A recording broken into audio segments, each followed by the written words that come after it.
नमस्कार, news street में आपका स्वागत है। मैं हूं आपके साथ मुनीषा सिन्हा। इंडिया गठबंधन में कई सारी चीज़ों को लेकर बातें चल रही है। आपको बता दें तो जहां एक तरफ लोकसभा चुनाव को लेकर कम ही समय बचा है और समय भी धीरे धीरे नज़दीक आ रहा है, तो वैसे ही अब इंडिया गठबंधन में सीट शेयरिंग को लेकर भी बातें ज़ोरों शोरों से चलने लगी। जहां एक तरफ आपको बता दें तो जदयू अपनी सिटिंग सीट को छोड़ने को तैयार नहीं है और वो चाहेगी कि ज़्यादा से ज़्यादा सीटों पर चुनाव लड़े, और वहीं दूसरी तरफ आरजेडी भी यही कोशिश करेगी कि इस बार लोकसभा चुनाव में वो अपना खाता खोल सके। तो अब दूसरी तरफ कांग्रेस ने लालू और नीतीश को झटका दिया है। दरअसल आपको बता दें तो कांग्रेस की तरफ से 12 सीटों पर लोकसभा चुनाव लड़ने का दावा किया जा रहा है, और ऐसे में लालू नीतीश कुमार क्या कुछ करेंगे। लोकसभा चुनाव में अब कुछ ही महीनों का वक्त बचा है। कांग्रेस ने बिहार में 40 में से कम 10 से 12 सीटों पर चुनाव लड़ने की तैयारी कर ली है। राहुल गांधी की पार्टी ने अपने स्तर पर उन लोकसभा सीटों का चयन भी कर लिया है जिन पर वह चुनाव लड़ना चाहती है।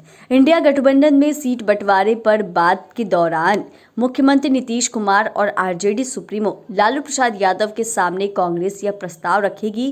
कांग्रेस ने कुल 12 लोकसभा सीटों पर अपना दावा किया है। अब उनमें से पार्टी को चुनाव लड़ने के लिए कितनी और कौन सी सीटें मिलेगी, यह नीतीश और लालू की अंतिम रूप से वो ही तय करेंगे।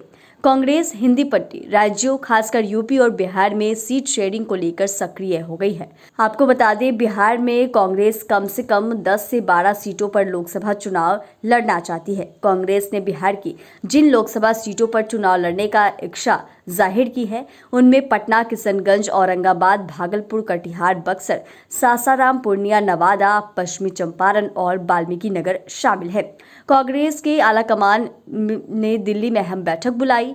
इसमें राहुल गांधी की भारत न्याय यात्रा के साथ लोकसभा चुनाव को लेकर भी चर्चा होगी। इस बैठक में बिहार कांग्रेस अध्यक्ष अखिलेश प्रसाद सिंह भी शामिल हुए। बताया जा रहा है कि इसमें बिहार में जिन सीटों पर कांग्रेस लड़ना चाहती है उन्हें लेकर चर्चा हो सकती है।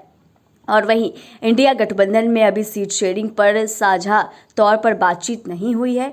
मुख्यमंत्री नीतीश कुमार पहले बहुत से सीट शेयरिंग फॉर्मूला तय करने की मांग कर रहे हैं। उन्होंने कांग्रेस द्वारा लेट लतीफी बरतने जाने पर नाराजगी भी जाहिर की थी जब नीतीश जदयू के अध्यक्ष बन गए। बिहार में सीट शेयरिंग का फॉर्मूला नीतीश और आरजेडी सुप्रीमो लालू प्रसाद यादव ही मिलकर तय करेंगे। कांग्रेस, जदयू और आरजेडी के अलावा गठबंधन में लेफ्ट पार्टियां भी शामिल हैं। माना जा रहा है कि बक्सर, औरंगाबाद, भागलपुर, कटिहार, नवादा जैसी सीटों पर कांग्रेस को अपने अन्य सहयोगी दलों से माथापच्ची करनी पड़ सकती है। और ऐसे में देखने वाली बात यह भी होगी कि 2019 के लोकसभा चुनाव में कांग्रेस ने महागठबंधन में रहकर 9 सीटों पर चुनाव लड़ा था, जिसमें से सिर्फ किशनगंज में जीत मिली थी। उस गठबंधन में तब जदयू और लेफ्ट पार्टियां नहीं थी।